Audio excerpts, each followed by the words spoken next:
Did I do everything else except for the fact I didn't do the thing right? Okay, yep, start again. Okay, I'd like to call this meeting to order at 1 o'clock. It's a little after 1 now, 1 minute after 1. So, and we will call the meeting to ask the clerk to conduct the roll number. Call, please. Thank you. Deputy Mayor Windover, are you present?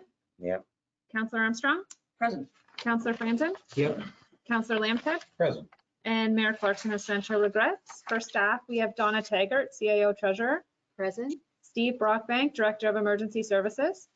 Present. Dylan Kosh, Director of Recreation and Facilities. Present. Evan Grieger, Director of Public Works. Present. Barb Waldron, Director of Building and Planning, CBO. Present. Adele Arbor, Planner. Present. Ann Ruth, Deputy Clerk. Present. Sarah Dillamarter, Junior Planner. Present. And Jesse Clark, Director of Corporate Services, Clerk is present.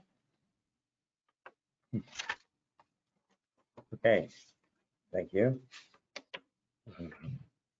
Like a land acknowledgement of the moment of reflection. We respectfully acknowledge the Trent Lakes and Peterborough County are located on Treaty 20 Mississauga territory and in the traditional territory of the Mississauga and Chippewa nations, collectively known as the Williams Treaty First Nations, which includes Alderville, Beausoleil, Curve Lake, Georgina Island, Hiawatha, Brahma, and Scugog Island First Nations. Trent Lakes respectively acknowledges that the Williams Treaty First Nations are the steward and caretakers of these lands in the water and perpetuity, and they continue to maintain this responsibility to ensure their health and integrity for generations to come. We will now take a moment to reflect on these principles and our duties and responsibilities as members of council.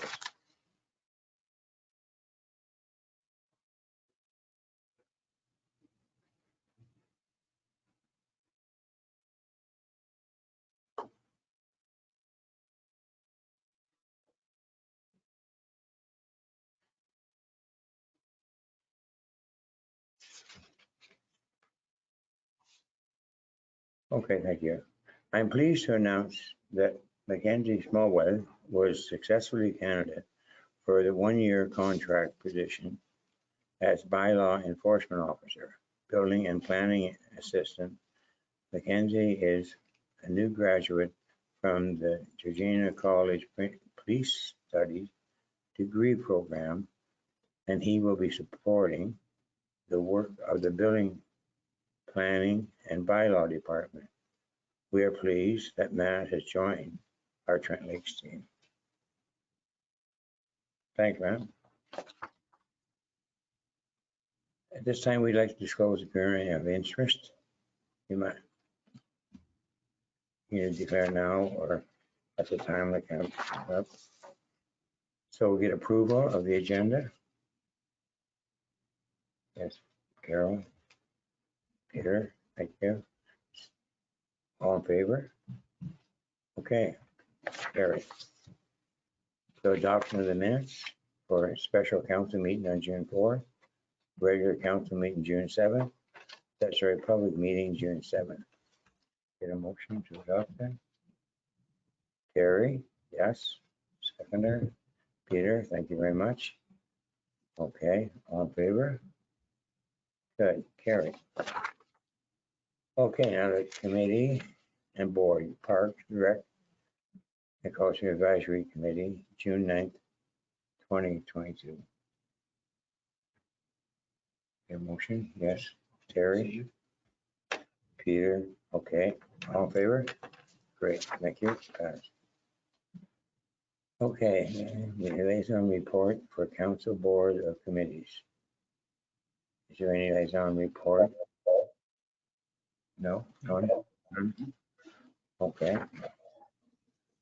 We'll now have a presentation from Bob Taylor, Chair, Board Recreation and Culture Advisory Committee regarding Trent Severn Waterway draft master plan. Please unmute your audio and to share your camera and make your presentation. You will have 10 minutes. I'll ask council that all questions are saved until the end of the presentation.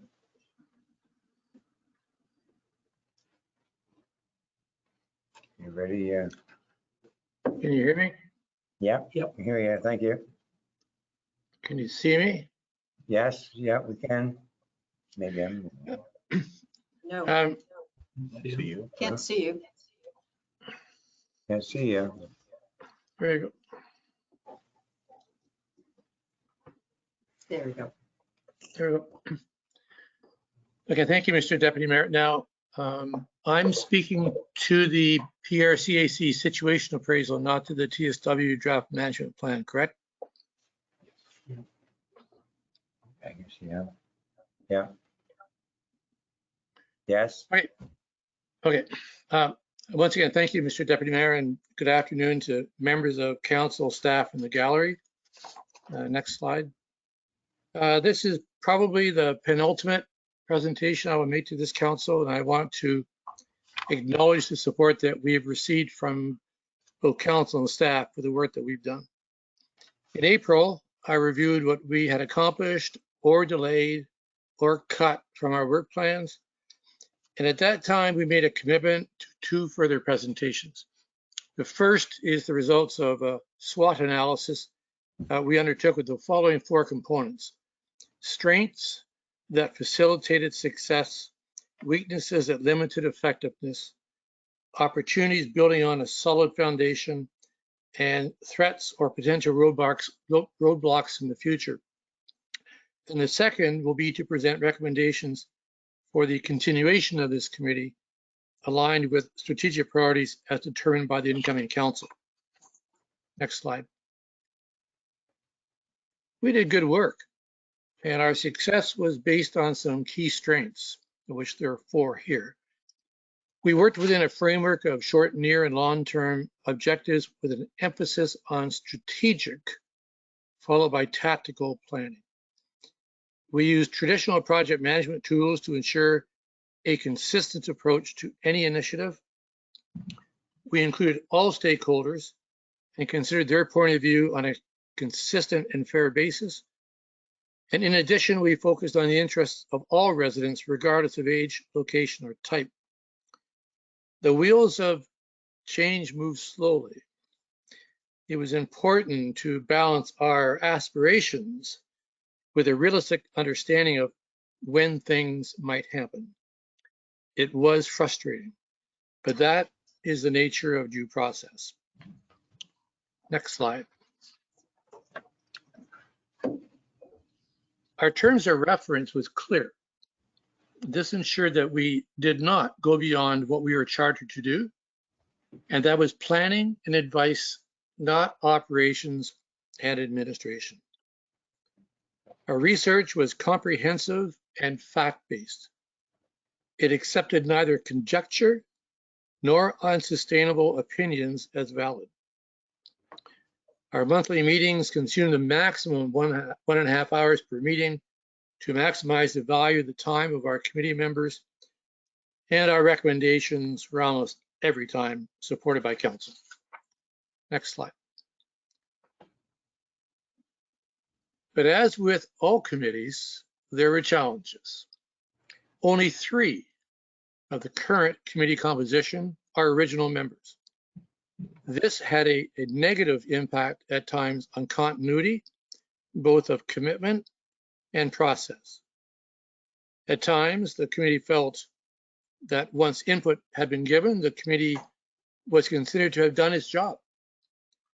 Some of our priorities were unrealistic, requiring adjustments to our work plan, and membership by the committee did not reflect on a consistent basis the skills needed to be effective. Project management and business analysis were 2 significant examples. Next slide. There are exciting opportunities on the horizon. At the same time, it is important, if not crucial, to underscore any of these opportunities with clarity of the role of the committee. Of these first 4, 3 suggest a role of monitoring and enforcement, collaborating with the staff member or members with carriage of the item. And there are 3. Keeping the master plan the main focus, particularly in the areas of heritage, open spaces, and community networking. Second, open spaces connectivity based on the consultant's recommendations.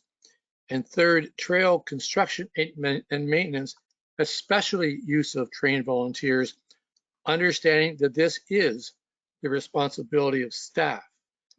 And the fourth suggests a more proactive role, and that is partnership development, finding community partners to help build a parks, recreation, and culture future. Next slide. It is also essential to approach and measure opportunities based on collaboration and respect. This was a strength, by the way, and must continue. So these next 2 allude to the need for proactive involvement, or at the table and not on the sidelines. And they are volunteer capacity building and policy development. And the last 2 clearly represent where PRCAC with the right skill set can have a dynamic leading role. And those 2 opportunities are heritage and culture profile and community hub networking. Next slide. Opportunities need to be developed and measured with a dose of reality. Threats or roadblocks can be explained in 2 ways. Those that are or are not within the control of the committee. And there are 3 threats. Strategic priorities of the incoming council may change. This is not within the control of any committee. Limited mandate of PRCAC as it exists would diffuse its contribution to ongoing projects. It is imperative that the mandate be correct, and that requires input from the committee. And finally, the composition of the committee, if it exists as it does today, is untenable. Next slide. So when do you see me again and why? It will be in September, and it will be in the form of recommendations. It is critical that the recommendations of PRCAC play a fundamental role in the construction of the terms of reference, mandate, definition of roles and responsibilities, and composition of the committee for the next term. And PRCAC will lay out all of the above. Our recommendations will focus on 2 major items. First, opportunities to expand committee roles and responsibilities, especially opportunities to help operationalize specific initiatives, and the relevance and scope of change and how to adapt to it. It's about as close as we will ever get to a crystal ball. So that concludes our presentation today. If there are any questions or comments, I would be more than willing to address them, and thank you for your time. Thank you very much, Ron. Any questions, comments from council members? Yes, Carol? Yeah, thank you. And through you, just a comment, I guess. I think this is really valuable input for consideration. I know that the clerk's office is currently reviewing the composition and the committee's structure for the next term. So I think having gone through a structured exercise to come up with these recommendations will be very valuable input. I've also suggested that the Economic Development Advisory Committee go through a similar process so that we have input from them as well, since they are one other important committee. So thank you. Thank you. All right. Yeah, Just a comment. I'd like to thank Bob for all the work he's done. And he spearheaded this committee. He's done the lion's share of the work, and I would like to thank him. It's greatly appreciated as a member of council. Thank you very much. Yes. Any other comments? Terry? I would just like to reiterate what Peter said. I'd like to thank you, Bob, and thank all the members of the committee for all their input and many hours of back and forth emailing and such. Thank you very much for all the effort. Well, thank you very much, Bob, for all the hard work. Can we get a motion then? Terry, Motion to receive that. Receive. okay. Second, and Peter, all in favor? Okay, Terry, thank you. Okay, business arising at a previous meeting. Councillor Franson, Buckline Sports Path. Yeah. Yes. You pull that up on the screen.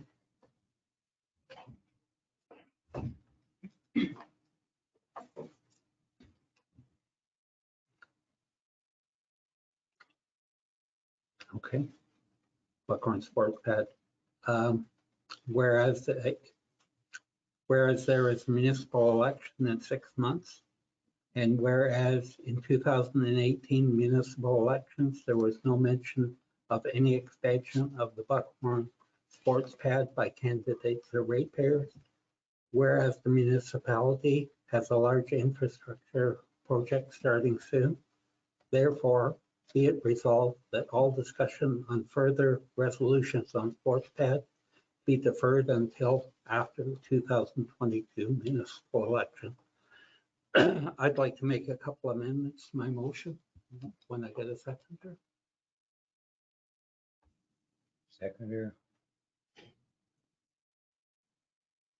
Through you, Councilor Deputy Mayor Winter. Councilor Franzen, this is your motion, so if you wanted to amend it, you could, and then we could get a seconder afterwards. Okay, To the okay, amended. I didn't know the process. Thank you very much. I'd like to take the line out about the 2018 election, but there was no mention of the expansion. I would like to take out whereas the municipality has a large infrastructure project, and I would like to change, there is a municipal election in 4 months, not 6 months. So basically, it would read, whereas there is a municipal election in 4 months, and therefore be it resolved, all discussion on the future resolutions on sports pad be deferred until after the 2022 municipal election. seconder. Yes, go ahead. I would second that with a comment. I certainly support that. I think we've reached a conclusion that we can go no further and have shut down discussion about refrigerating the sports pad in its current location. It's just not logistically feasible. So were we to open up discussion on any alternatives, it would be for a new sports pad or move sports pad at a new location, which is a completely new strategic priority, which really has not been discussed by council and is not part of our strategic priorities. So I think it makes sense to move this forward to the new council. Yes, sir. I would support this motion if we have an amendment that says at the existing site. Yeah. I think there is some other conversations that could and should probably keep going on and taking place, but I think for the existing site, I would support this motion. Yes, I don't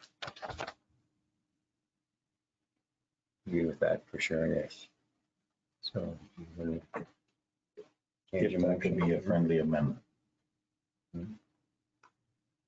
I'd just like to make one comment. We have 2 council meetings before we go in lame duck.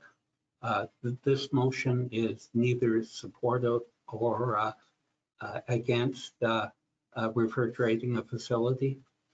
This motion is just deferring it till after the municipal election.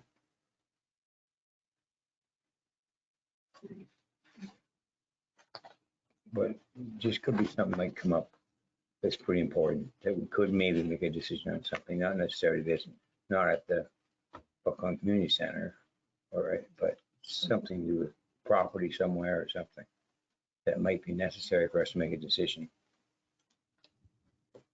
So I'd look at it. I would just echo Councillor Francis' comment that after, we have 2 meetings left, and then we cannot make decisions of that kind. And I don't think there's sufficient time for any work to be done. You know, if we were to consider acquiring property or pursue a new arena, all of which are entirely possible discussions, but it's just not going to be possible to do the work needed to give council necessary information to make a decision in 2 months. Don't have it on the It's just the motion. reality. So we don't even need the motion then. Sorry? We don't even need this motion then, if that's the case. There's no need in having it if you can't do it anyway. Well, we could, but I Well, think that the calendar just realistically sorry. doesn't allow. Deputy Mayor, I'd like to make one further comment. Sure. I think this is showing a lot of respect to our taxpayers and ratepayers, that they're going to actually have a say in how we proceed on any future arena project. Because we're no longer talking about sports pad, we're talking about an arena.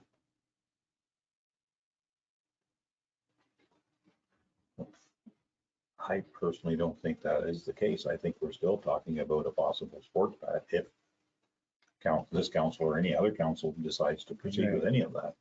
So I just wouldn't want to be handcuffed and not have something approach this council in the next couple of weeks. And you can't say yes or no to anything. I just think that kind of handcuffs you, just that I wouldn't want to be. It's just about this site, that's all. I'll have to agree with that. So, that's all right. I would hate that people would view this council, that we would push something through at the very end of our mandate. And that would be the case. It's not pushing it through, it's just the fact of something being allowed to be brought forward. But it's the Isn't it? very end Yeah. of our mandate, Deputy Mayor. I don't know. I can't support the amendment. Well, we got, all in favor of this? I'll ask for a recorded vote. Okay. So, okay. wonderful. You ready for the vote? You ready? Yep. Okay. Councillor Franzen, are you in favor? In support. Councillor Lambshead? Not as presented. Deputy Mayor Windover? No, Councillor Armstrong? Excuse me, yes. That motion has failed. okay, very good. Okay, now.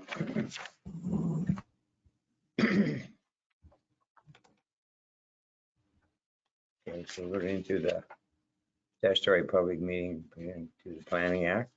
So we get a motion to suspend the regular council meeting. Carol, yes, okay, seconder. Peter, okay, very good, all in favor? Carrie, great, thank you. Okay, zoning bylaw amendment, file number 2218. Carol, go ahead with that, please. Thank you, through you, Deputy Mayor.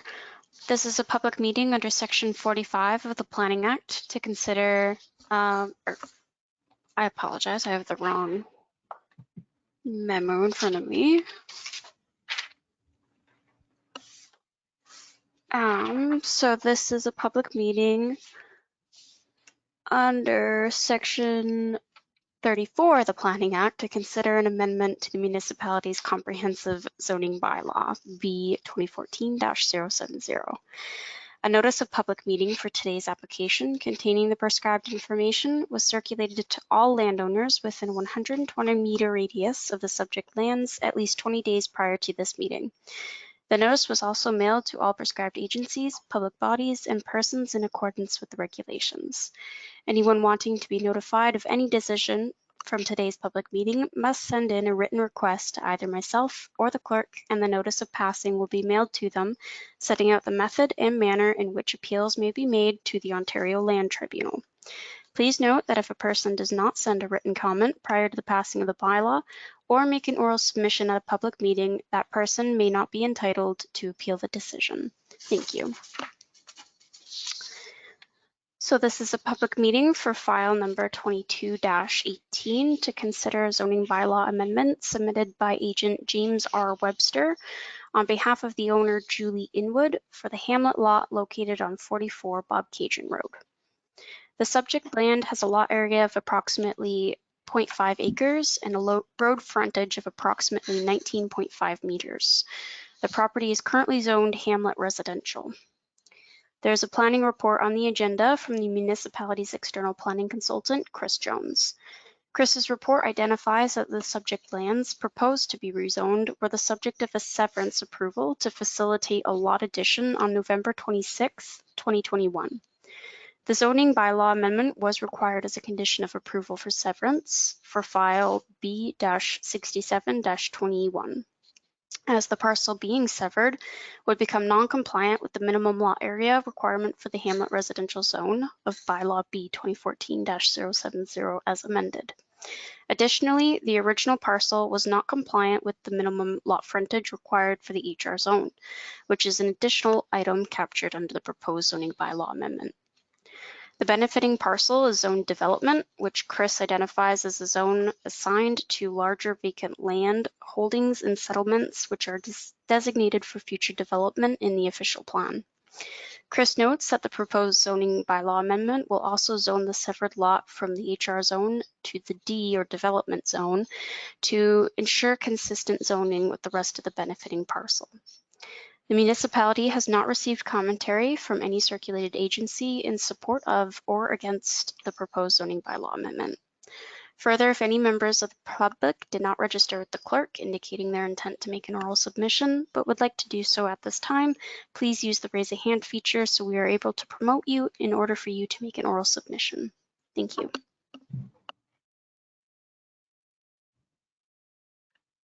Make a motion. Have you got any questions, comments from council members?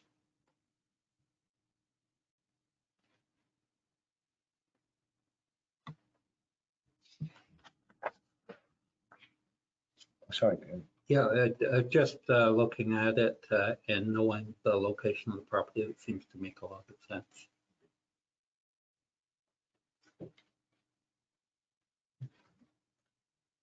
So wait, so we'll get a motion to back into regular council meeting. Yes, it's Eric. Second, Peter, okay. All in favor? Right, okay. Carried. Okay, regular council meeting. So we're getting the business arising from the statutory public meeting, and Sarah, if I get a motion.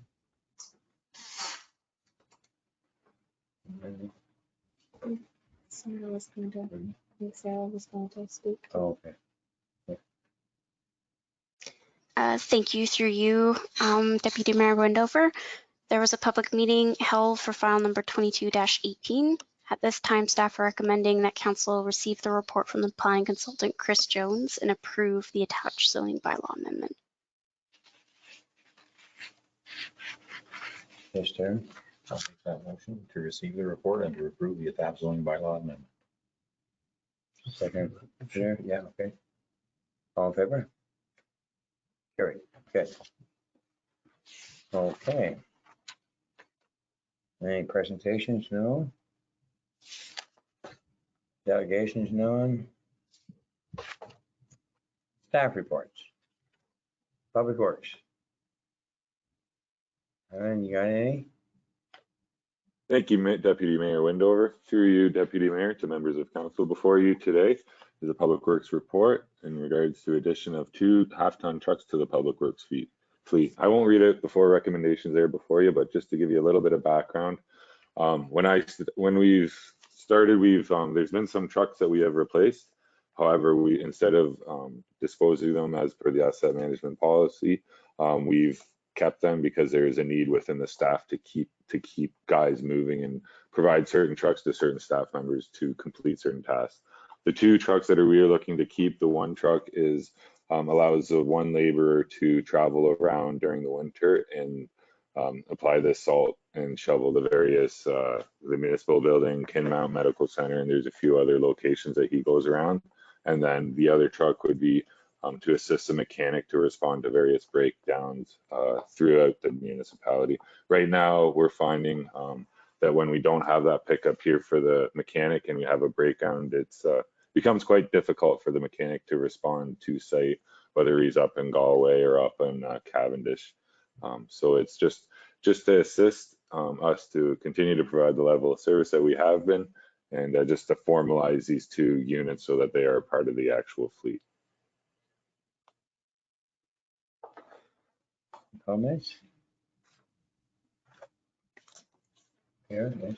Yeah, Evan, I do support this, but I was just wondering, have you ever looked into electrics? The new electric pickup trucks look pretty amazing. The ads anyway. So we have sort of looked just high level at the different electric vehicles and just talking to some people that actually own them. They're finding right now that they have issues in the cold weather climates. I've talked to a couple staff where they drive into the city of Peterborough, and the one example I have is they're driving from Norwood, and they barely just get back home to Norwood at the end of the day because the battery just can't hold it, because they're not, unfortunately right now, designed for the cold weather. But it is something that I am definitely keeping my eyes out on. Obviously electric chainsaws as well. Anytime that I can sort of get away from the gas powered stuff, I think that's an opportunity to become more environmentally friendly sort of, and sustainable, obviously. Okay, thank you, Evan. Thank you. So, any support? I'll make a motion in support. Support it, okay. Carol, And I would second that, just with a comment to thank you, Evan, for continuing to look for ways to be more energy efficient. Keep that up. okay. Thank you. All in favor? Okay, all in favor, good. Carried, good. Nothing from the recreation facility, none. Fire emergency service, none. Building and planning, Sarah.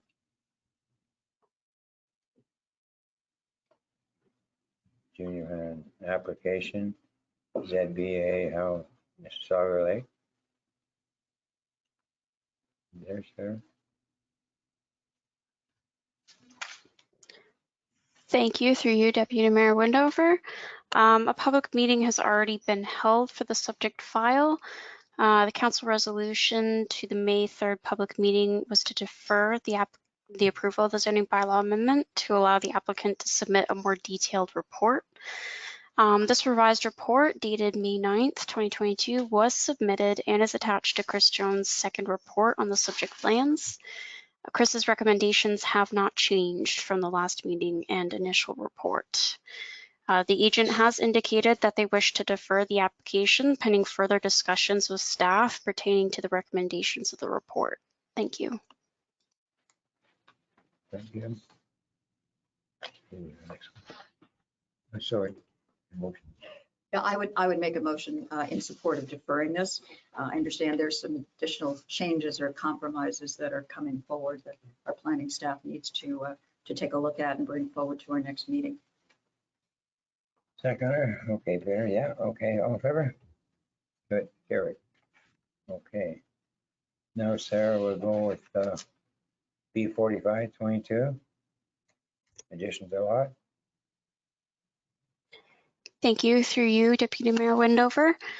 On today's agenda, there's a municipal appraisal for consent file B-45-22 submitted by the agent Alan Racklin on behalf of the property owners Dale and Annie Wisnowski. The subject land is located on 19 Fire Route 352. The application conforms to the official plan policies as the proposed use is not changing from the existing residential uses. The current land use designation is the recreational dwelling area. The severed parcel will be subject to a rezoning to address all areas of non-compliance with bylaw B 2014-070. Staff have reviewed the application and recommend that council supports the consent application subject to the 3 following conditions. 1, rezoning of the severed parcel to the satisfaction of the municipality. 2, a merger agreement be entered into between the transferor, transferee, and municipality. And 3, that the owner of 19 Fire Route 352 makes application to purchase the shore road allowance. Thank you.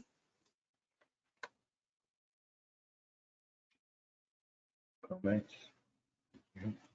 Make a motion to approve that as with the 3 recommendations. Okay.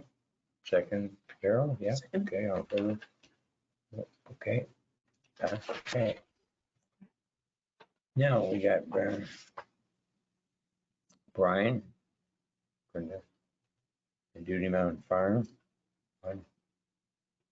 Get the file number 2014. The presentation. Good afternoon, Mr. Deputy Mayor and members of council. Are you able to hear me? Today I will be speaking to agenda item 11.43, but before I do that, I'd like to just first introduce myself to members of the council, staff, and members of the public. My name is Brian Zeman. I'm a land use planner with MHBC, and I've been practicing as a land use planner for over 25 years. I'm the president of the company, and our company has 6 offices throughout Southern Ontario and a staff of approximately 130. Our firm was contacted by the municipality to assist with the quarry application on Ledge Road. And the reason our firm was contacted, my firm, including myself personally, has extensive experience in mineral aggregate operations. Our firm does work on behalf of the province. We've also done work on behalf of aggregate producers, and we've also done work on behalf of municipalities peer reviewing applications. MHBC was retained by the municipality on Trent Lakes on May 30th to assist. And since that time, I've been reviewing the background information and getting myself familiar with the application, as this one does have a little bit of a back history related to it. Today's report that I would be providing to council is not to provide a recommendation related to the planning merits of the application or to provide an extensive presentation related to the application. Today's report that has been included on the council agenda is essentially to seek direction from council to schedule a public meeting. And then also at the request of a council member, I have prepared a brief presentation on the status of the peer review process, but there will be a more detailed presentation that would come forward at an upcoming public meeting. In addition, we do have Mr. Michael Collop from Tatham Engineering here present at the meeting today, and Mr. Collop is the one who conducted the transportation peer review on behalf of the municipality in case there was any direct questions related to that review. Before going into my presentation, first off, I just wanted to start with an overview of my report that was included on the agenda package and the report that's found on page 85 of the agenda package. I think that's just coming up here. This report does include 2 recommendations for consideration of council today, which are summarized as to receive the report for information. And the second recommendation is to direct staff to schedule a public meeting for August 10th, 2022. By way of background, so just section 2 of my report, this quarry, as I think many members of council are aware, was previous to a previous application and tribunal hearing. The official plan amendment to permit the quarry was approved, and the zoning amendment application was denied by the tribunal until further work was conducted on the noise issue related to the proposed haul route. This application was submitted by the applicant on July 20th, 2020, and the application does include technical reports that have been included on the Trent Lake website, so they are available for the public for review. This application on June 1st, 2021 was issued complete by the municipality, and a notice of the complete application was issued and the formal review process of the application commenced. Based on, as part of just still continuing on in section 2 of my report, but there was a previous council resolution of R 2021-372, which stated, if I could just get to go to the next page, just noted up at the top of the report that one of the resolutions in part was that council direct staff to coordinate the completion of peer reviews of the new technical reports and plans submitted with the application prior to scheduling a meeting. Based on my review of the application, staff did coordinate the peer reviews of the new technical reports, and the municipality proceeded to retain Air Acoustics to review the noise report and Tatham Engineering to review the proposed road improvements to the proposed haul route.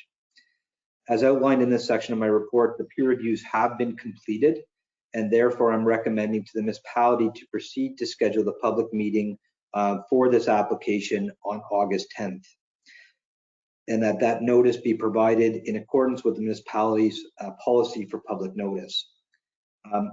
As outlined in section 3 for next steps, at the public meeting, I will prepare a more detailed presentation on the history of the application, the current application that's before the municipality for consideration, a summary of the proposed road improvements and the mitigation measures that are proposed to mitigate noise levels, as well as a summary of any public agency and public comments received.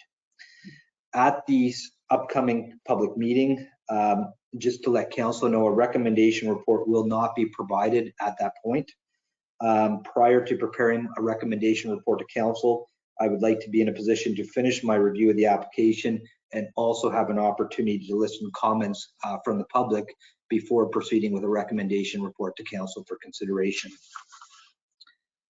Although a more detailed report will be coming at the public meeting, once I've had a chance to conduct my review of the application, there was a request for some more information on the status of the peer reviews and the location of the proposed road improvements. And as a result, I did prepare a brief presentation. And again, Mr. Collip is here today to answer any questions that council may have based on his peer review of the proposed road improvement drawings.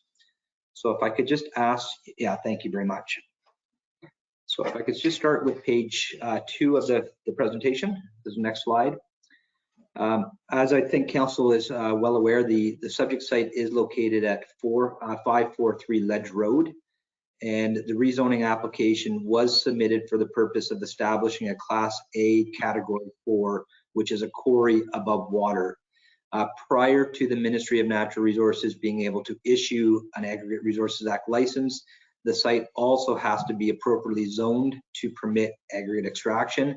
And currently the property is designated in the official plan to permit aggregate extraction, but there is a further zoning bylaw amendment that has to be concluded before further consideration of an Aggregate Resource Act license application on this property. Next slide. As I did mention in my initial report, the zoning bylaw application was submitted on July 20th, 2020. And based on my review of the previous tribunal hearing, the zoning bylaw amendment application is to solely address the haul route noise issue and the mitigation measure being proposed. This application was submitted, and on June 2020, the municipality deemed the application complete. And as a result, the municipality has also engaged Tatham Engineering and Air Acoustics to complete the technical peer reviews of the noise study and the road improvement drawings. Next slide, please. Just for context for the proposed haul route that is being considered, I have shown in an outline of blue the location of the proposed quarry site. And the haul route that is being proposed to be considered for this property is to go for trucks to go south on Ledge Road. There they would go from Ledge Road to south to Quarry Road, and then travel either east or west on County Road 36. As part of the application for this proposed haul route, there are proposed road improvements being considered, and I've tried to highlight sort of the areas in red of where those proposed improvements are being considered on the proposed haul routes. They do include portions of Ledge Road, Quarry Road, as well as the intersection with Tees Mountain Road and sort of that joint intersection with Ledge Road, Tees Mountain Road, and Quarry Road, and then also improvements to the intersection at County Road 36, as well as some improvements on County Road 36 there. The application, the technical reports that have been submitted with the updated applications do predict a peak maximum volume of 14 trucks per hour. So that would be approximately, which has been estimated, about 6 trucks entering the quarry sites and 8 trucks exiting the quarry site. So it's not 14 trucks per hour, which would equate to approximately 28 truck trips per hour, but it would be just the total amount of trucks that would be on Ledge Road at any given time would be approximately 6 trucks coming to the site and approximately 8 trucks going out. Next slide, please.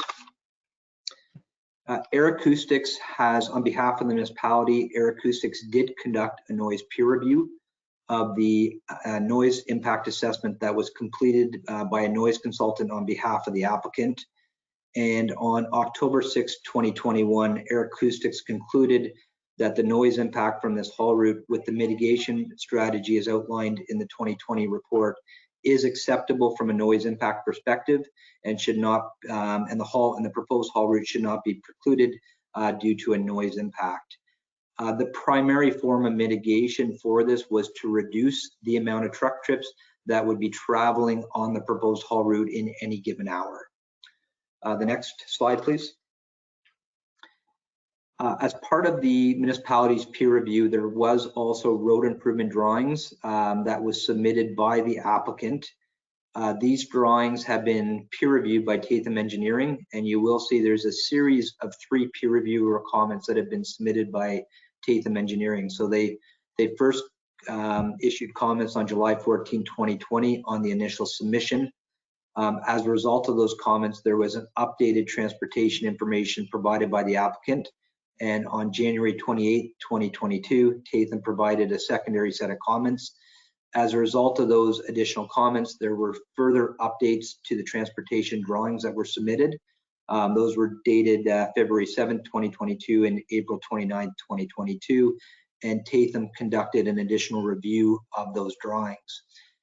Currently, the updated drawings are not included on the municipal website, and as a request from one of the residents, which is quite appropriate to do so, I have been working with the municipality to make sure that we do get these drawings up on the municipal website so they are available for public review, both at the municipal office as well as available on the website for any members of the public.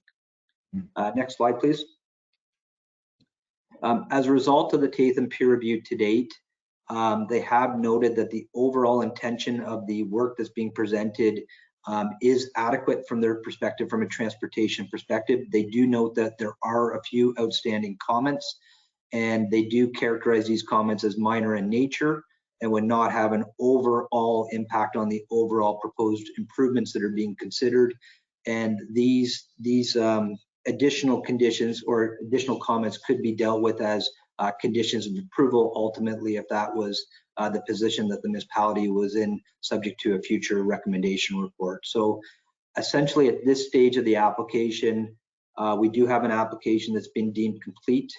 The municipality did initiate a technical peer review of the applications. That peer review has been complete, and now there's available information for both the members and the public and council to consider based on that technical peer review. And at this point in the process, I would recommend to council consideration now of scheduling the public meeting on August 10th so that so we can now obtain input from members of the public and community, as well as members of council as part of that application.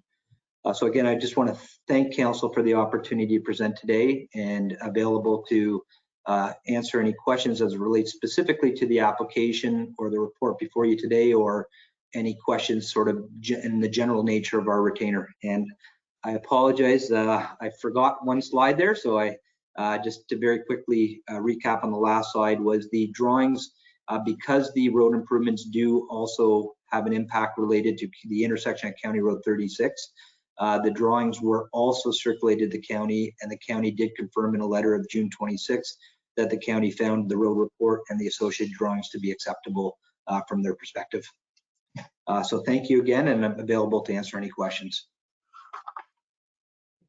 Thank you very much, Chair. Yes, Peter? Yeah, I have a couple of questions. One is on, you said 14 trucks an hour at peak period. Does that include a pup or a trailer? This is to float through you, Deputy Mayor. Councillor, is the question in relation if there's a transport of any equipment that would be coming in on site?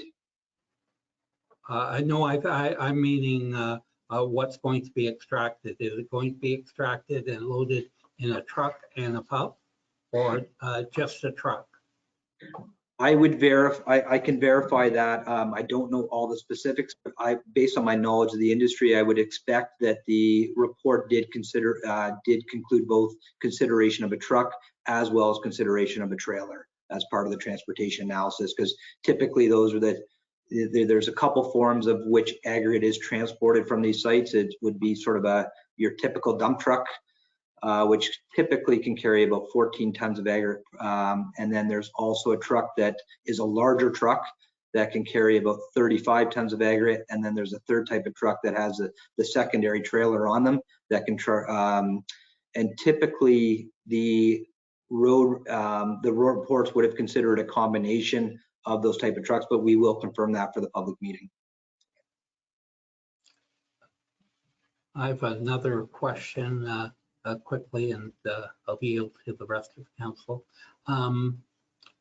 There's a spring that's very well used at the start of the road on Highway 36 on the corner, and probably that would be eliminated. It's a valuable source of water.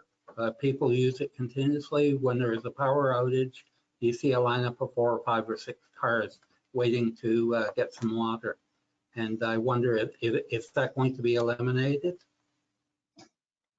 Again, through you, Deputy Mayor, this is the first instance I've heard of this spring, so I will have to inquire with municipal staff as well with the applicant on the extent of the road improvements and whether that spring can maintain, and I will report back on the public meeting with an answer to that. Okay, then any other comments? Yes, sorry. Barry? Okay, Carol? Okay. Which one? Which one? Thank you. Through you, Deputy Mayor. Thanks, Brian. The PowerPoint is an excellent summary of where we're at. I appreciate your putting that together and having to go through lots and lots and many years of paperwork. Secondly, I just want to say I know that this applicant has experienced numerous delays in this, so I am reluctant to suggest any delay in a public meeting. However, up until last night, and I may be the only one, but I was assuming that we were still considering an alternate haul route, which was not on Ledge Road itself. And I believe that's the last official word that council have heard. Deputy Mayor is shaking his head no at me. So I'd like to understand where in the process that alternative haul route was considered and perhaps rejected, and what notification was provided to council. The second point I want to make is council had requested a copy of the haul route agreement and a legal opinion on that from a councilor other than Mr. Ewart, so that we had an independent legal opinion on that. And again, I could be wrong, but I don't believe we have seen that. So I'm not, in my mind, I'm not sure we're ready to go to a public meeting until those two particulars have been addressed. And just to go back to the first one, I think there was some support on council for an alternate haul route location, because as we know, much has changed since the original application. There are a number of houses there. There are a number of children living there that get bused to school. So it's a very different dynamic. And I think we were considering not just the noise, but also the potential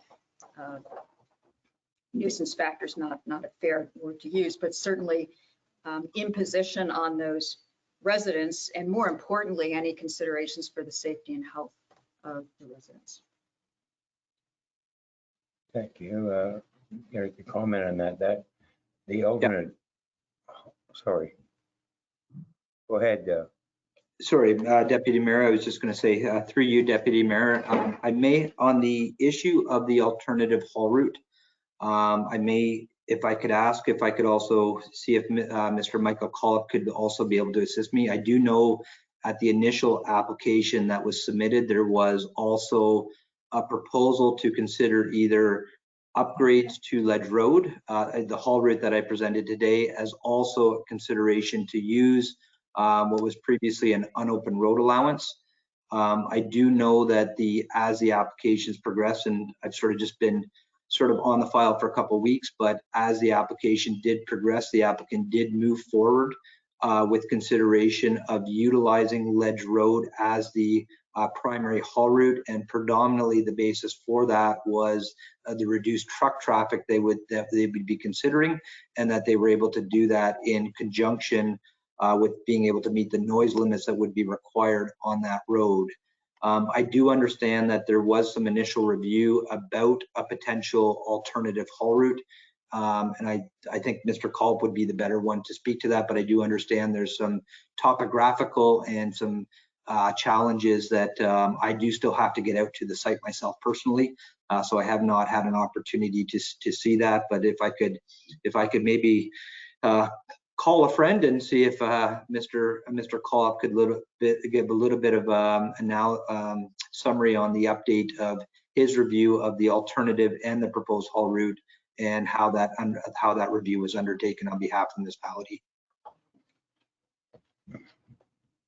I was in the understanding that Mr. Ritchie had turned down the alternative haul route, and that came in front of council. He decided not to do it. Well, perhaps we could hear from Mike on that, because again, until I received the confirmation last night, I still was not clear what was being considered and being peer reviewed.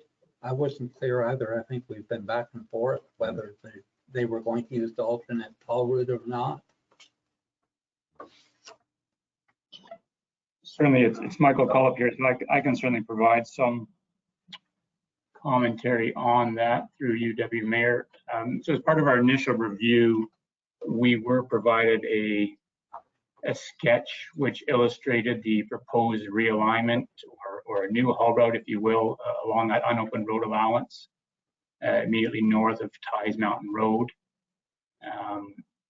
There were no details provided. It was simply a line on a plan. So we undertook a cursory review, if you will, and identified basically two stumbling blocks. One, there appears to be a significant unevaluated wetland in that immediate area, which would obviously have significant bearing on the viability of any road through that area.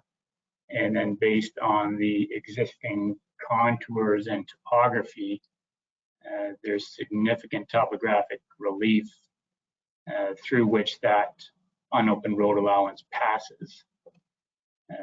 So we suspect that potential alignment was simply identified given that there's an unopened road allowance and perhaps not fully explored and assessed as to the practicality of it. Our recommendation at that time was if a realignment was to be pursued, then additional studies would be required to deal with the unevaluated wetlands and the topography, but it's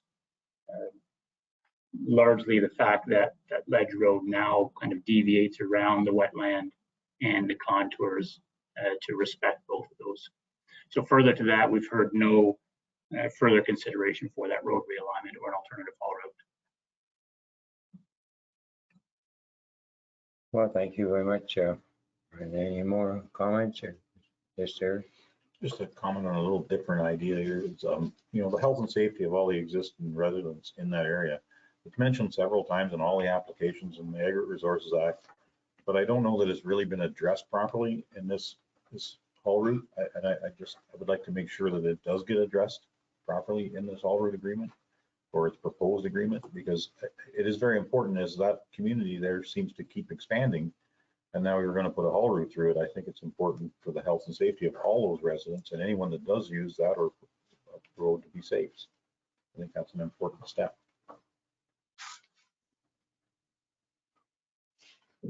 Any comment?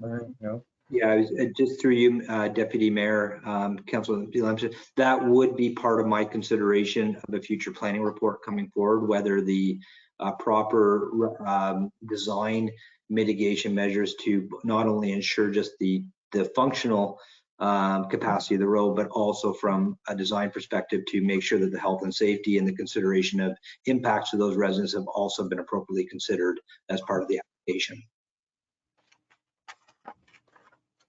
Yes, Carol. Thank you, Deputy Mayor. pleased to hear that. I think Councilor Lambs had raised an extremely important point. And yes, that needs to be looked at. I just want to make the point that this is, to my mind, this is somewhat precedent setting for Trent Lakes. We have 35 plus quarries already here, and the vast majority of those all enter and exit from a county road.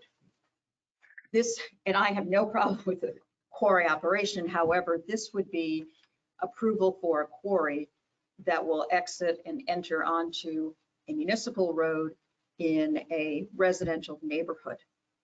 And I think that's the safety and health concerns that Councilor Lambshead has raised. That's certainly the reason that we have experienced some concern and objection to it from residents. And I just want to make sure that we as a council understand the import of the decision we would be making around the haul route.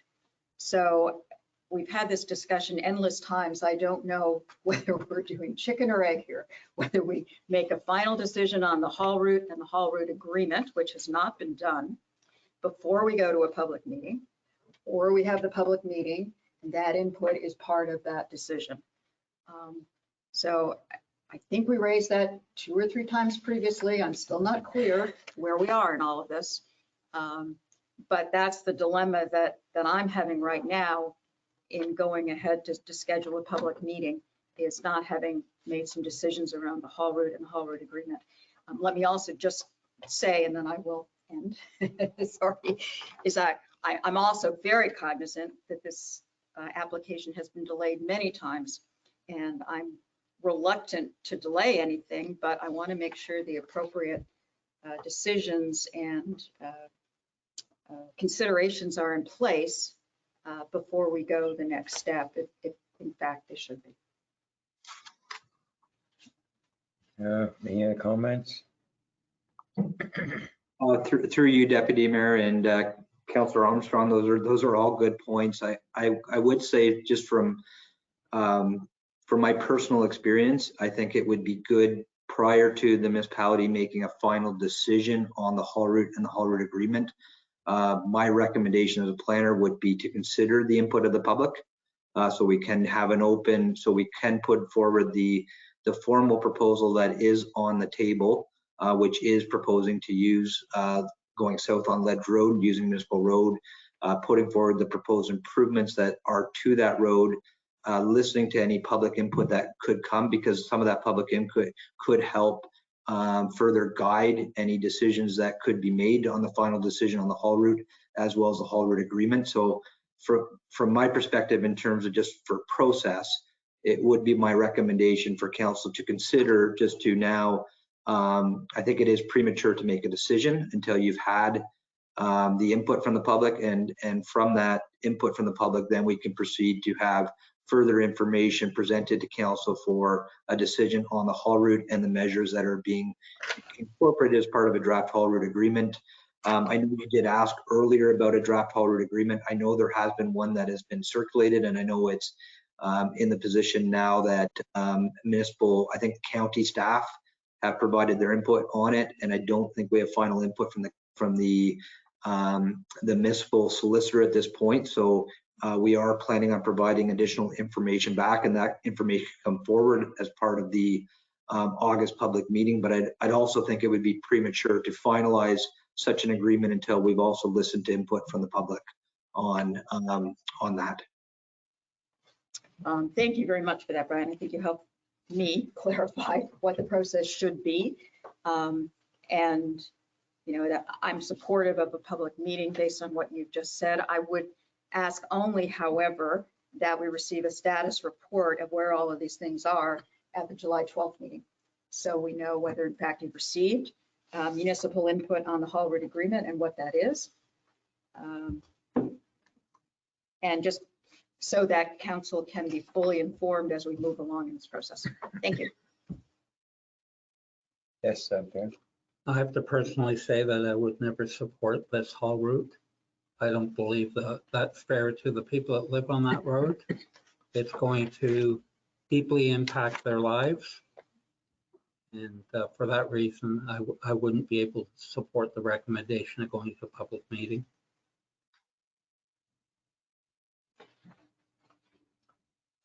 Well, are we looking for a motion here to receive this or have a public meeting or what?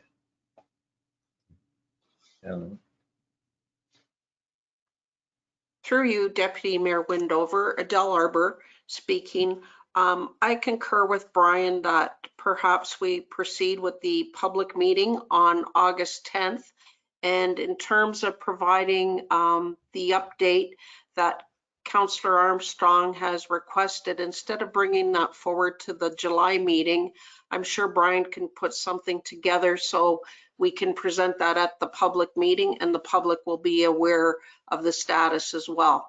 And I just concur that we should go forward with the public meeting and listen to what the public has to say, which will help Brian formulate an opinion back to council and a recommendation.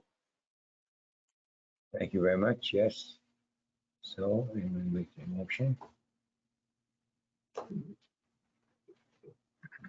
Yes. But one more little comment. I think it's important that we address the health and safety aspects of this proposed haul route. And I think it's very important for me is Councillor Franzen said, that there are alternatives and we should be exploring them as well.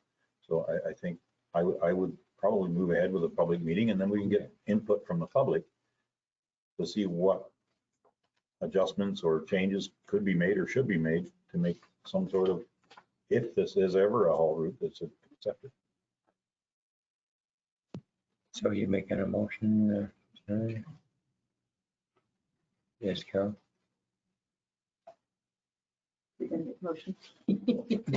I can, sure, I can make a motion that I will make a motion that council receive the report from MHBC regarding the zoning bylaw amendment application for Dewdney Mountain Farms Limited for their information, and further that council direct staff to schedule a public meeting for August 10th, 2022 for the Dewdney Mountain Farms Limited zoning bylaw amendment application, and issue the notice of a public meeting in accordance with the Municipality of Trent Lakes Human Resources Policy number 5.10, public notice.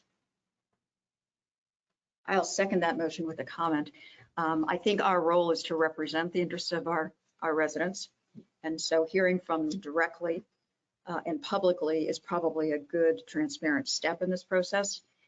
The thing that keeps coming to my mind is what if, and it's kind of from a corporate perspective, if we took a straw man vote today, would this council approve the haul road going down Quarry and Ledger Road? And if we were prepared to say yes, fine. If we were prepared to say no, then perhaps we should declare it before we incur the cost and the resources and the time for a public meeting. So we're pretty close, I think, to saying that we're not comfortable with the location, proposed location of the road. And I'm not sure how much modification can be made to that road technically to actually make it acceptable from safety, health, quality of life perspective in that neighborhood. Yes, sir. And I think that probably for me, that public meeting might be important to get that information of what the residents of that road are really feeling about any proposed haul route on Ledge Road, or whether there needs to be some other form of road considered. So, shall we? You second that? I seconded it. You second it? Okay. Yes. All in favor of that one? Okay, carried, yeah. Okay. Sorry, I saw two hands. Could we just Well, confirm? so I put my hand up. Okay.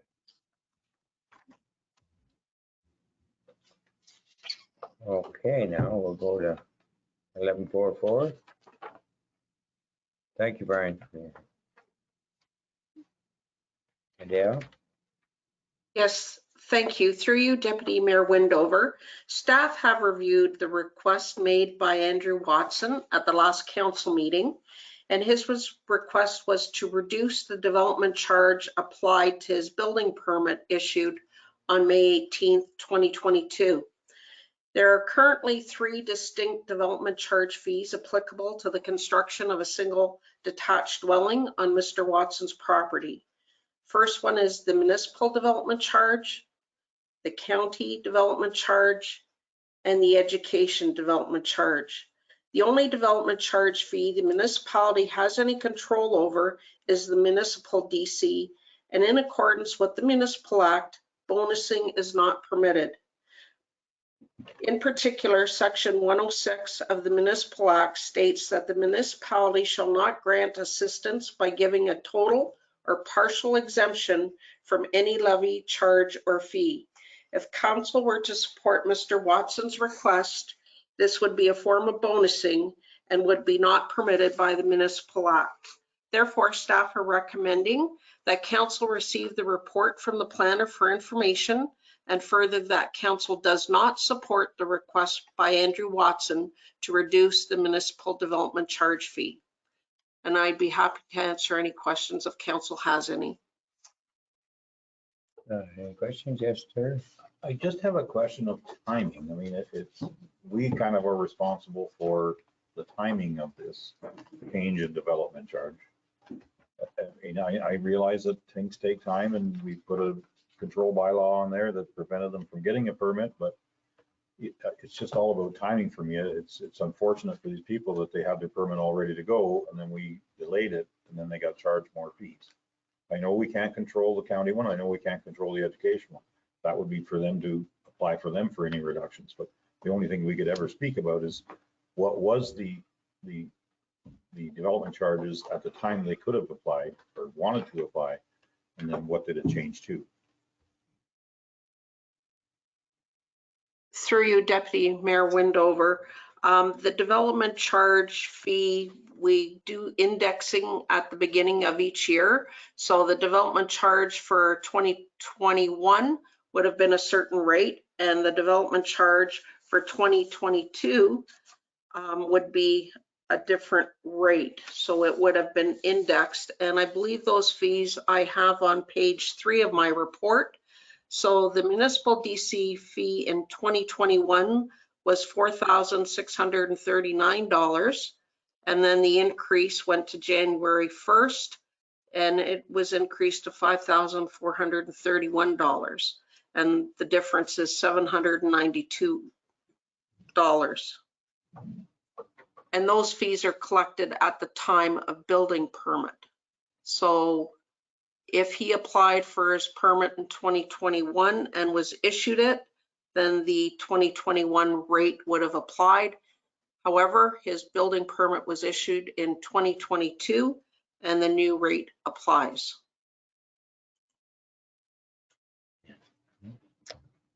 Thank you. Yes, sir. Thank you. With you, Deputy Mayor Windover. First, I understand that staff is interpreting the Municipal Act very strictly, and that's their job, and I appreciate it. I would have to agree with Councillor Lambshead that the entire reason that this application was delayed is because the municipality placed a hold on the permit process by imposing an interim control bylaw, which is a very, very extraordinary event. And to me, my interpretation would be that this is not bonusing. We're not giving a total or partial exemption from a charge. In fact, what we're doing is choosing to apply the development charge, which was in effect at the time of the building permit application when it was suspended. So again, I don't like exceptions. I don't particularly like precedents, but in this case, I think it's extraordinary circumstance, the interim control bylaw. And for that reason and that reason alone, the permit was delayed, and it was through no fault of the applicant. So I would motion that we, in fact, support using the development charges that were in effect at the time the building permit application was complete and in our system. In this case, that was 2021. Further, that we do that for any other Oak Orchard resident who was in the exact same situation, i.e. complete application in our system under review at the time the interim control bylaw was passed. And further, that we advise the county and the education department, whom we have no control over, that we are taking this course of action. So I think somewhere in there was a motion, which I see Jesse writing something down furiously. So I'm hoping she captured emotion in there. Through you, Deputy Mayor Windover, if I can just add some more comments. I did speak with the municipal solicitor, John Ewert, earlier this morning, and I raised the point. I knew that Councillor Armstrong was looking at the interpretation of the Municipal Act in a different way that staff and the solicitor were looking at it, and he cautioned that it is a dangerous precedent to set. There would be other people that would be in the same situation that would be coming forward to council. This isn't a one-off, and it is a subjective test that would be applied, which is not really appropriate in terms of the development charge fee. And he also indicated that there are consequences of the interim control bylaw. It's unfortunate, however, it was applied in accordance with the Planning Act. And I also want to draw council's attention to the first page of my report in the background. Even though Mr. Watson indicated that he submitted his building permit on May 4th, 2021, and then we had the interim control bylaw. However, there were revised final drawings were submitted on April 27th, 2022, to satisfy outstanding deficiencies that were identified by the building department. So technically, if you look at his submission, his revised building permit drawings were submitted on April 27th, 2022, which he addressed the deficiencies. So his permit wasn't really complete in 2021. Thank you very much, Adele. Yes, I think I got to agree with you there. For sure. If I may just Yep. comment on that. And thanks, Adele. And you're absolutely right. And you're taking the right approach from a legal perspective. I think that's what council is for, however, is to make exceptions where they really are warranted. And again, I would tie this only to a situation where an interim control bylaw was imposed, which I don't believe has ever been done by this municipality before. So it's a very rare situation. And again, I don't like precedents, I don't like exceptions, but I don't think this is a dangerous precedent because of the infrequency of interim control bylaws. And I do take note that his application had revisions this year. Was it there? So a technical question then, were they understanding that their building permit application was complete in April 2021, and was it in our system? Those are the two kind of criteria that I think are important. So through you, Deputy Mayor Windover, I can speak to the completion of the application. So an application is not deemed complete until all of the appropriate drawings and documentations are received. So technically, the application would not have been complete until the drawings were received in April 27th, 2022, whereby that's when I began to review them. And last question, was the applicant so advised that his permit was not complete in 2021? Was he advised in 2021 that his application was not complete? Exactly. By virtue of the interim control bylaw, there was no complete application, so all parties knew that. I mean, prior to our introducing the interim control bylaw. That was prior to me being here, so I can't speak to that. Sorry, Barb. My opinion is I think we should listen to our legal advisor myself, not be trying to change things. Anyway, that's so we having a vote here or what? I think there's a motion on the floor. Call for a vote. We could have a second. Okay, second. And one, let's hear the no. Thank you very much, Deputy Mayor Wendover. That council received the report from the planner regarding Andrew Watson's request for reduction of development charge. And further, the council approved the request by Andrew Watson to use the development charge at the time of the complete application. And further, the council approved any other Oak Orchard resident in the same situation, similar reduction. And further, that council directs staff to advise the county and the school boards of the action the municipality is taking. If I may just add a couple of words, that it was the development charge schedule of 2021 and applies to any other Oak Orchard residents who had a complete building permit, who had a building permit application that was complete and in our system at the time of or before the interim control bylaw. Can I comment that the building application was not complete? That was already said. It wasn't complete. in We don't know 2021. whether or not the applicant was advised that that was the case. It's now, you said it there, it was not complete in 2021? Excuse me? Sorry, through you, Deputy Mayor Wendover. So I can't speak to what happened before I got here. What I can speak to is when the building permit was deemed to be complete is when the final drawings were received for me to review along with all the other documents.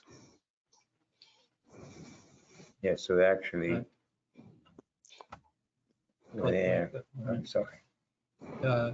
If it wasn't complete in 2021, Yeah, if we hadn't have suspended the process, it probably would have been complete in 2021. They wouldn't have waited to make those changes till 2022. Good point. We have a motion on the floor. okay, in favor of the motion? Approved?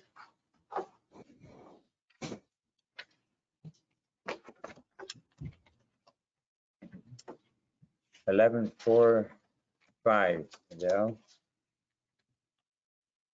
Thank you, and through you, Deputy Mayor Wendover, this report identifies the various changes to the Planning Act as a result of the provincial government's introduction of Bill 109. The intent of Bill 109, known as the More Homes for Everybody, Everyone Act 2022, is to increase housing supply and choice for families and individuals across the province. The report outlines in detail the various changes to the Planning Act, and notably the following. Application fee refunds are effective January 1, 2023, which involves changes to the approval process for zoning bylaw amendments and site plan applications, requiring municipalities to refund application fees if a decision is not made within the legislative timelines. The intent is to expedite the approval process. Also effective July 1st, 2022, Bill 109 requires council to delegate site plan control decisions to municipal staff, and that the site plan application review timelines are extended from 30 days to 60 days. And there are other changes that are affected by Bill 109, and they are detailed in the staff report that I prepared. So I am recommending that council receive the report from the planner with respect to Bill 109, the More Homes for Everyone Act 2022, regarding changes to the Planning Act under Bill 109, and support the proposed changes as outlined in the report, and further that council directs staff to make the necessary changes to the pre-consultation bylaw and the site plan control bylaw to mitigate the impact of legislative changes related to application fee refunds requirements in order to have approved changes in place prior to January 1, 2023. And further, that council directs staff to ensure the draft county official plan provides a policy to permit the municipalities to prescribe complete application requirements for site plan control applications. And lastly, that council support the required amendment to the site plan control bylaw, which is on today's council agenda for consideration, to delegate all site plan approvals to the Director of Building and Planning, the Chief Building Official, prior to the July 1st, 2022 deadline. And that concludes the summary of the report. I'd be happy to answer any questions. Any comments or questions? Yes. Peter? Just a comment, Adele, do you think this streamlines anything? I can't see that it speeds up the process or makes more homes available and more lots available to build on. Through you, Deputy Mayor Windover, I kind of concur with your comments, Councillor Franzen, and that's why we're going to be looking at the pre-consultation bylaw to make sure that our applications are complete, so our timelines may not start until we receive peer reviews to some of the studies that are submitted, because in my report, I indicate that some of our timelines are extended because we're waiting for peer reviews. So we're going to be looking at rejigging some of our requirements in the pre-consultation bylaw to ensure that when the clock starts ticking, when we receive a complete application, we have everything so we can process quickly to the public meeting and get a recommendation to council to meet those timelines set by the province. That's your question. Yep, yep. Thank you very much, Adele. Comments? Questions? Yes, there. Just a comment, it just seems like you're taking the delay from the end and putting it at the beginning, but just my comment. Good comment. Now, if they would look at the Golden Horseshoe Plan in development, which restricts development in this area, then maybe we would have more housing and more condos and places where actually middle class and poor people can live.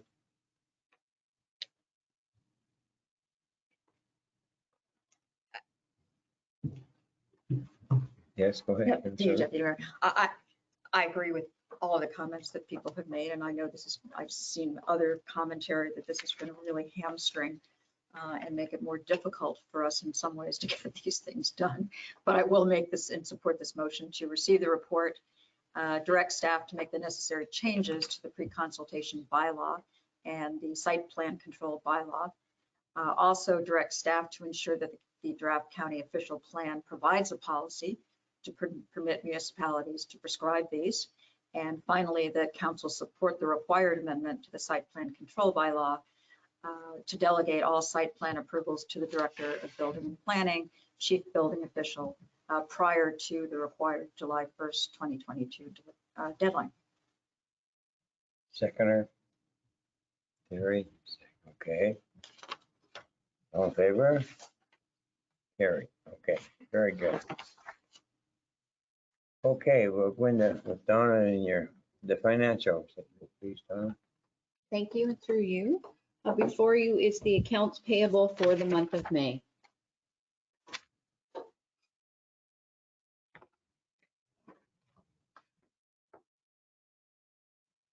Yes, Peter. Motion to receive. Second. Carol, okay. All in favor? Great.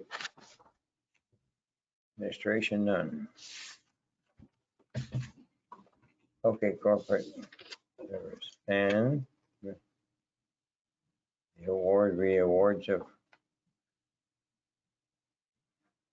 RFP 03 2022 for engineering service and design and construction of Bessie Avenue North. Thank you. Through you, Deputy Mayor Windover, to Council. RFP 03 2022 for engineering services for the design and construction of Bessie Avenue North was posted on May the 6th and closed on June the 1st. 8 bids were received. 1 bid was disqualified in accordance with the provisions of the RFP, and the 7 remaining bids were reviewed and evaluated by the Director of Public Works, Waste Management Public Works Coordinator, and Deputy Clerk.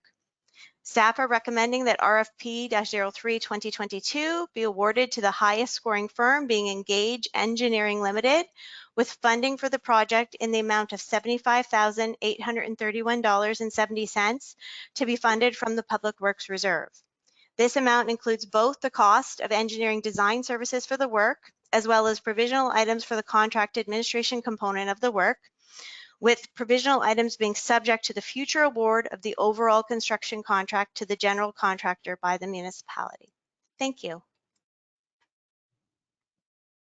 Comments or yes, Carol? Just a question, it's a simple one. So there will be an additional contract and additional monies to actually implement the construction. Am I understanding that correctly? Like all this provides for the engineering and the oversight should we go ahead and put out another RFP for the actual construction. I'm getting nods, so I'm getting. That's correct. Through Deputy Mayor Windover, that's correct. Okay, thank you. Okay, Okay. so motion. Yes, Terry? One little comment. I just find it difficult to support $75,000 in engineering Yeah. to put a road on limestone. Limestone's not going anywhere. I'm not sure why we need to engineer a road that's on pretty near flat limestone. There is a small hill in it, but I understand that we have to follow some legal steps, and it seems like a lot of money to design 600 meters of road. Maybe I get a comment from our, Through you, Deputy Mayor, it's Evan here. If you're looking at the design specifically, Terry, if you see on the report there, the design is actually only $38,000.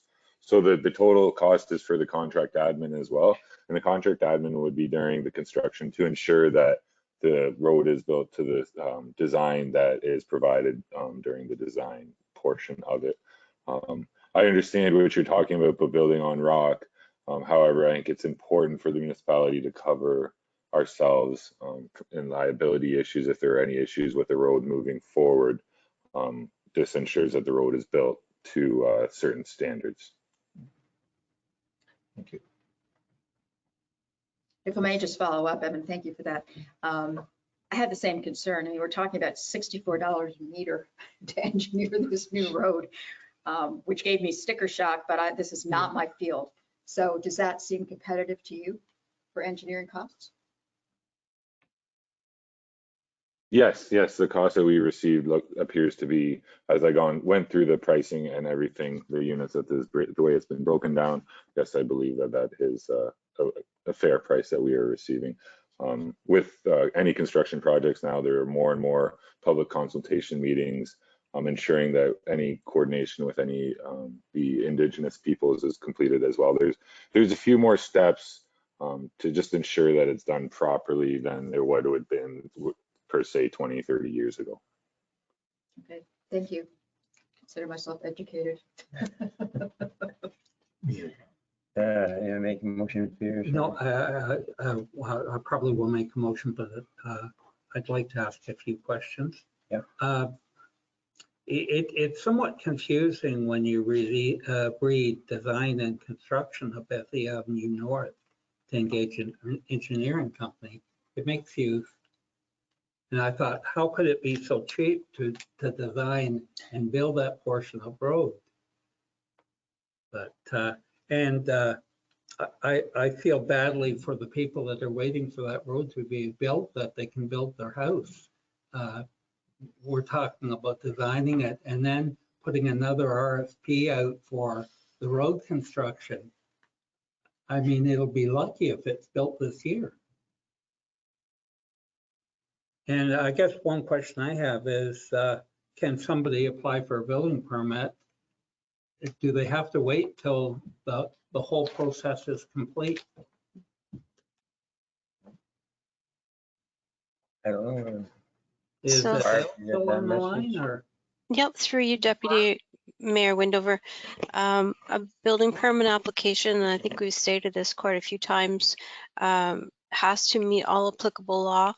Zoning bylaw is applicable law. In the zoning bylaw, you must have frontage on a maintained road. I assumed that was correct. Thank you very much, Barb. Okay, I'll make a motion to approve. motion to accept this. Yep, Okay. to approve this. Seconder. Carol, all in favor? Okay, good. Carried. Okay, and now the awards of 05-2022 for the park. Thank you. Through you, Deputy Mayor Windover, to Council. RFP-05-2022 for the Odenang Park Playground was posted on May the 20th and closed on June the 8th. 5 bids were received and were reviewed and evaluated by the Director of Recreation and Facilities Coordinator, and the Deputy Clerk. Staff are recommending that RFP 05-2022 be awarded to New World Park Solutions, Inc. Thank you.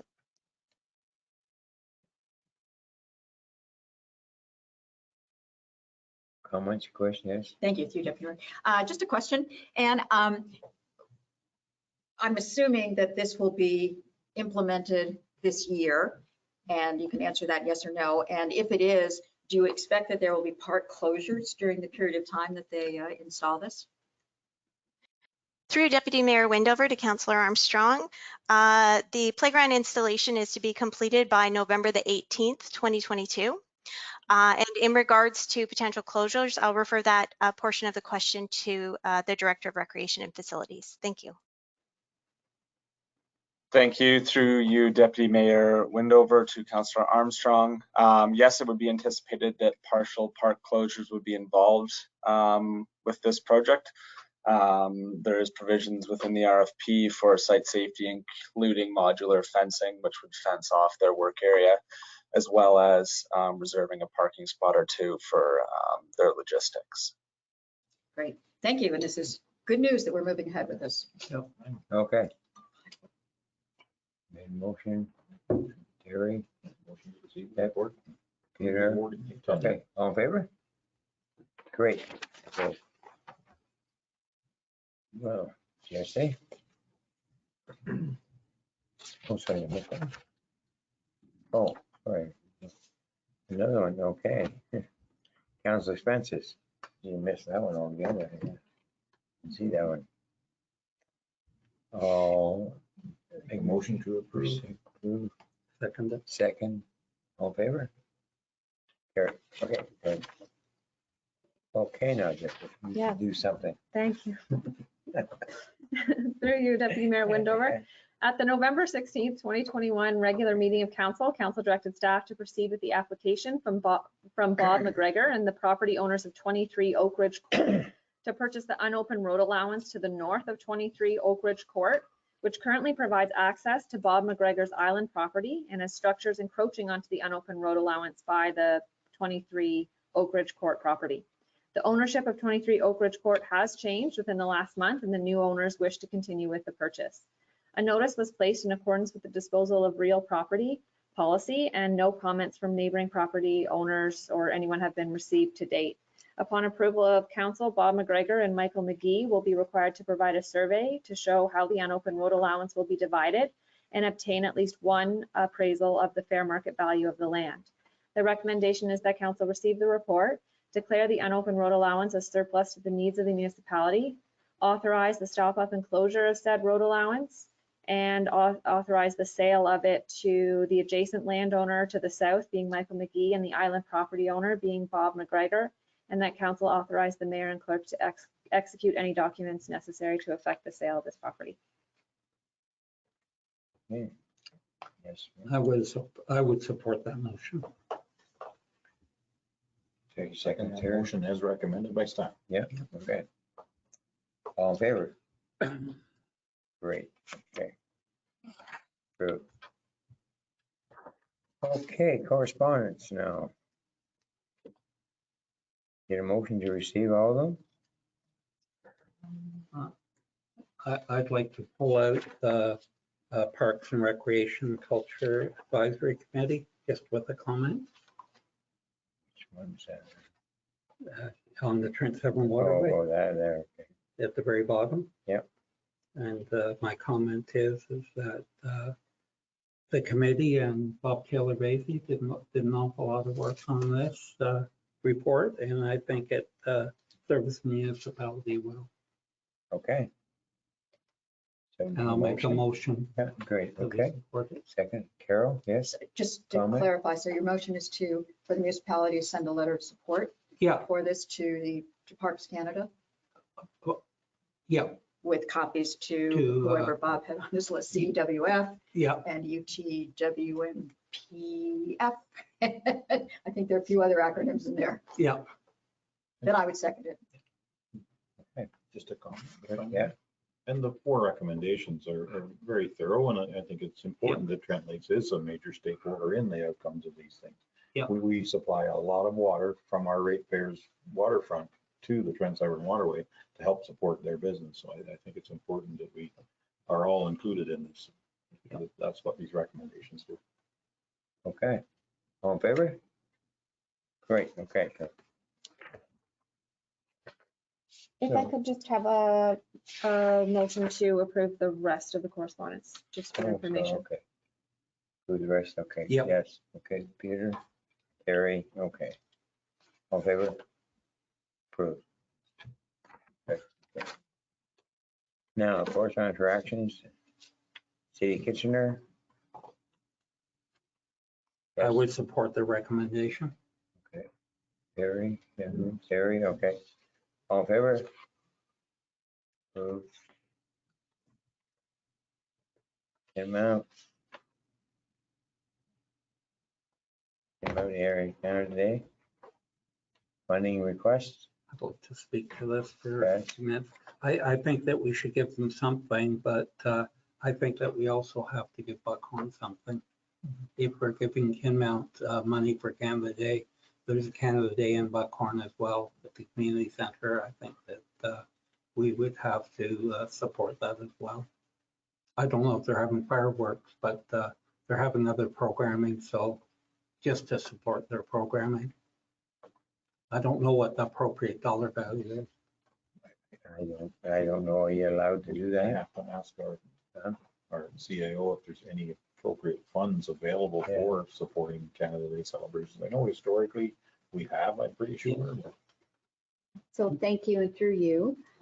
So there is an opportunity annually for the groups to apply for a municipal grant, and they have done that before.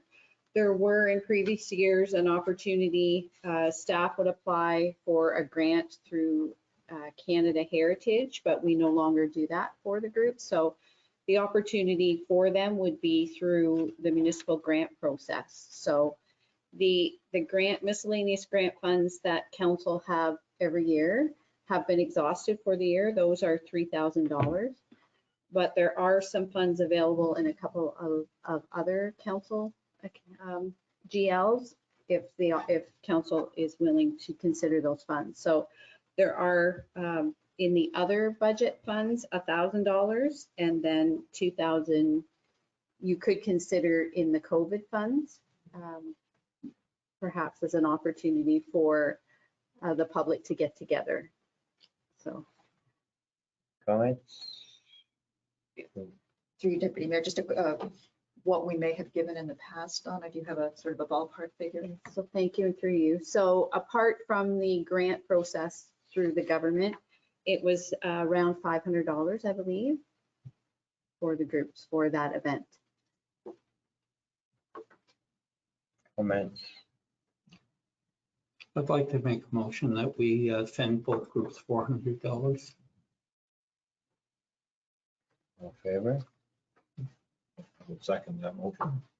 Okay, all in favor? Okay, approved. Okay, the town of, okay, Laura.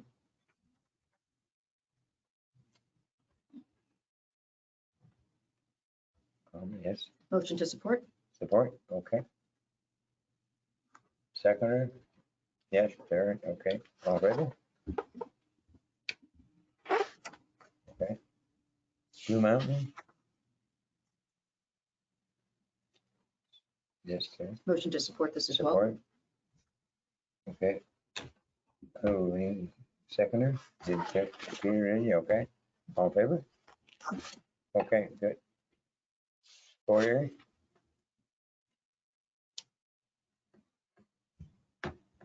Comments, support, I'll make a motion to receive just with the receive, comment. okay? Um, Okay, Carol, I know this is going on, but you're not going to stop it. Usually it's a under the table amount of money that somebody offers. I've been on several appointments with my son trying to find him an apartment. And if you're not willing to give them a little bit extra under the table, you've got no chance of getting it. 8, 10, 12 people viewing the same rundown apartment. Bill went on that, okay, more homes for people. Yeah. Important. yeah, We need all to help in favor? support some more homes being built or whatever we can do. All in favor? Okay, approved. Now the Foyer, Motion received. okay, received, okay. Carol and Sherry, okay, put all in favor? Good, okay, good. Okay, bylaw, motion, Thank you. There were several bylaws on today's agenda that weren't part of a public meeting or had a corresponding staff report. The first is B 2022-68, which is to authorize the execution of a shoreline road allowance agreement for Series 34. B 2022-69 is a bylaw to authorize the execution of a site plan development agreement for zoning bylaw amendment file 2117. B 2022-70 is a bylaw to appoint Mackenzie Smallwood as a municipal law enforcement officer. 2022-73 is a bylaw to authorize the execution of a site plan development agreement for ZBA file 2124. Bylaw 2022-75 is a zoning bylaw amendment for file 2124. A public meeting was held March 8th and was supported by council. But the approval was deferred pending the applicant entering into a site plan agreement to address several matters.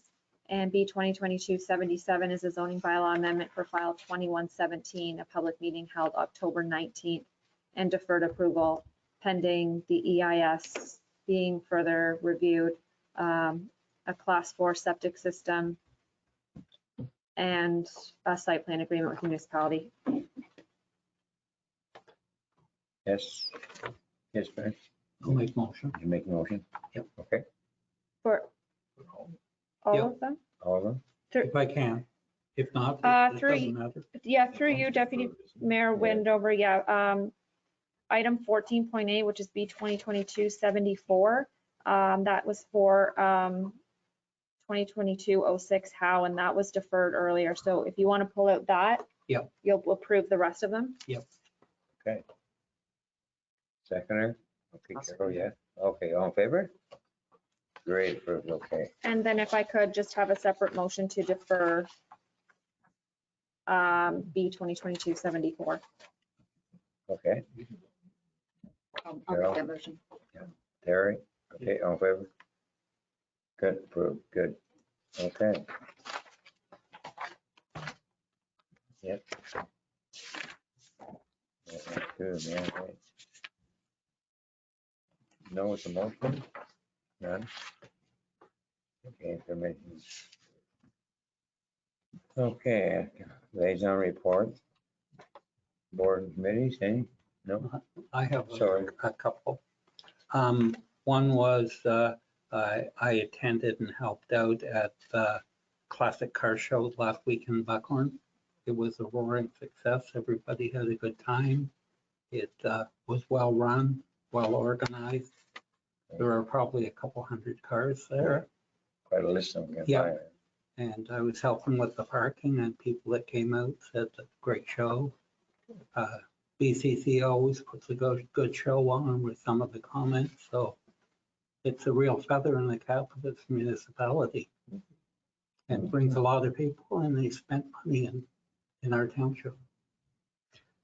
The other comment I wanted to make, I wasn't able to see the presentation, but understand that there was a very good presentation made about Charlotte Lake from Economic Committee. Chris Berkman sent me a copy of the presentation.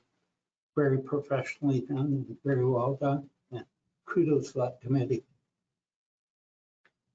The comment about that, I did attend that, and it was well done, and they were very positive about the things that Trent Lakes have done. Had some recommendations, but it was a very positive outcome. Nice that they're collaborating. If I can just add to that too, Deputy Mayor, that committee will be pulling together the summary recommendations and bringing that forward to council at a later time. So we should be able to see that, as will the public. Okay.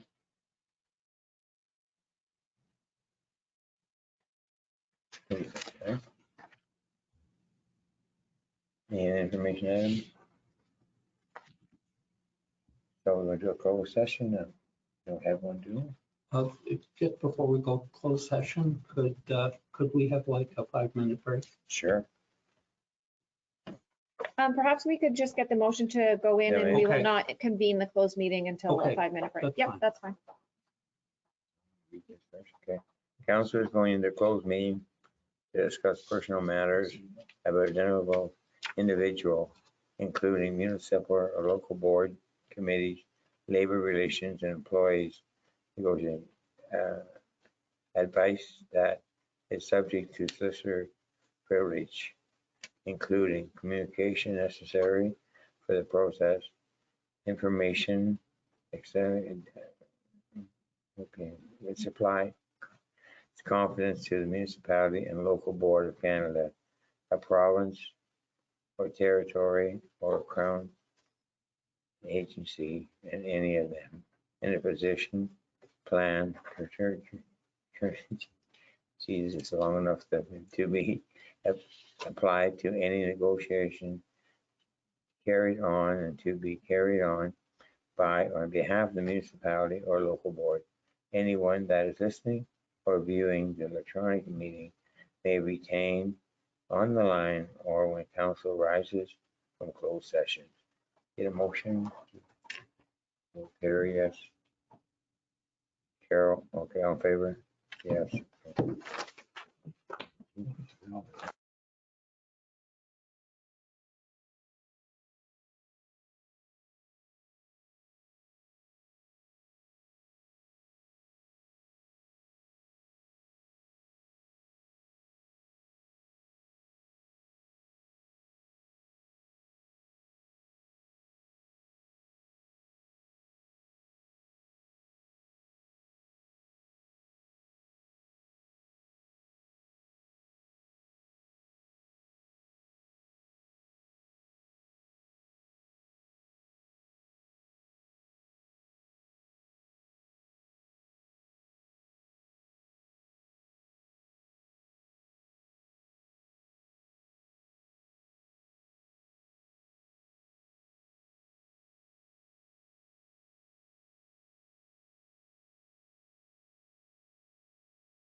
Okay.